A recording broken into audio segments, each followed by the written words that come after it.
umukecuru ngo yishwe ajugunywa mu bwiherero bw'akabari. Iyi nkuru ngo iteye gute?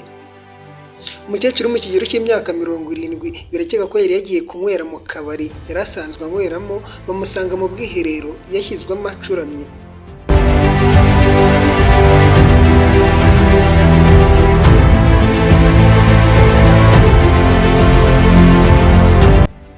Umuseke n'udukesha inkuru. Umuseke wamenye aya makuru ko nyakwigendera yasanzwe mu bwiherero bw'akabari k'Ikigage gaherereye mu mudugudu wa Rukari mu kagari ka Rwesero mu murenge wa Busasamana mu karere ka Nyanza.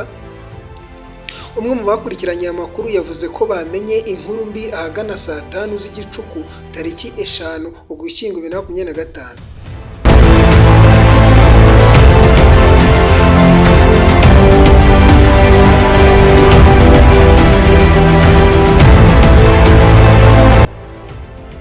Yagezeho basanga yapfuye, ariko uko bigaragara umurambo w'ucuritse, bityo bikekwa ko ubwo bwiherero yabujugunywemo.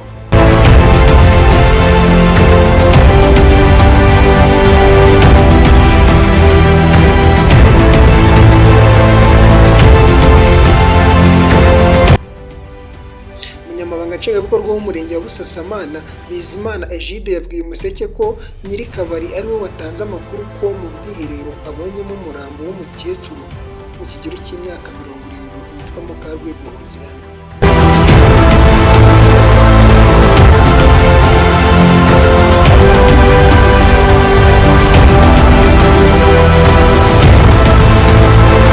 Yagize ati inzego z'umutekano n'ubuyobozi bwahageze dusanga ari umukecuru, umurambo we ucuritse mu bwiherero.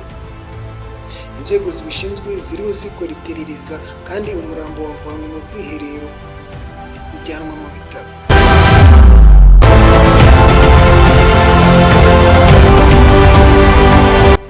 Amakuru yizewe ni uko Umuseke wamenye ko nyiri kabari yijyanye kuri RIB gutanga amakuru, bahita bamutamo ahita afungwa.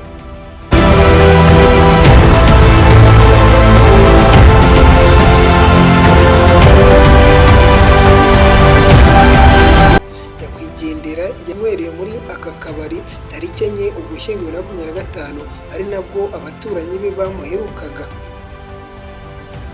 Bafunzwe kandi harimo abakekwa ko basangiye nawe, gusa iperereza rikaba rigikomeje. Giye kugezagaho iyi nkuru, nitwa Frage, ni Frage Top TV nk'ibisanzwe, kandi subscribe ntukajye ucikwa n'inkuru igezweho ya buri munsi.